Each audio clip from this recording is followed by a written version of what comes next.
சமீபத்தில் ஓய்வு பெற்ற அந்த அரசு அதிகாரியோட பேர் கணராஜ சண்முகராமன். அவருக்கு 3 பொண்ணுங்க. அந்த பொண்ணுங்க ஒரு தடவை அப்பா கிட்ட கேட்டிருக்கு, அப்பா அவங்க கூட வேலை பார்த்தவர் தானே அந்த அங்கிள்லாம், அவர் கார்லாம் வச்சிருக்காரு, நம்ம வீடு ஏன் இப்படி இருக்கு அப்படின்னு கேட்டிருக்காங்க.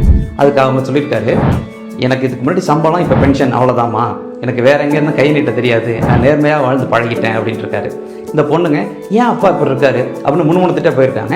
அதில் பெரிய பொண்ணு டிகிரி கம்ப்ளீட் பண்ணியிருக்காங்க அப்படிங்கிறதுனால ஒரு இடத்துல இன்டர்வியூக்கு கால் வந்திருக்கு.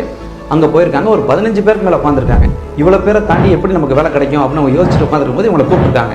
இவங்க உள்ளே போயிட்டு தன்னோட ரெஸ்யூம், டிகிரி சர்டிஃபிகேட்லாம் கொடுக்கும்போது அதில் ஃபாதர்ஸ் நேமில் கணராஜ சண்முகராமன் போட்டிருந்தோடனே இவன் இன்டர்வியூ பண்ணுறவர், இந்த ஓமந்தூரர் ஆஃபீஸில் வேலை பார்த்தாரு அவருங்களா அப்படின்னு கேட்டிருக்காரு. அதுக்கு இந்த பொண்ணு ஆமாம் ஆமாம் அவர் தான் அப்படின்ட்டு இருக்காங்க.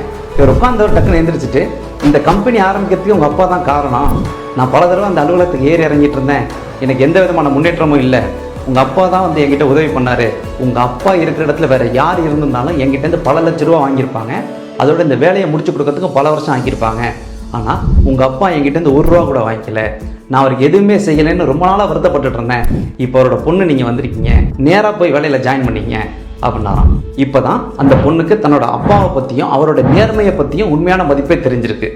அவங்களே அறியாமல் அவங்க கண்ணிலேருந்து கண்ணீர் துளி எட்டி பார்த்துருக்கு.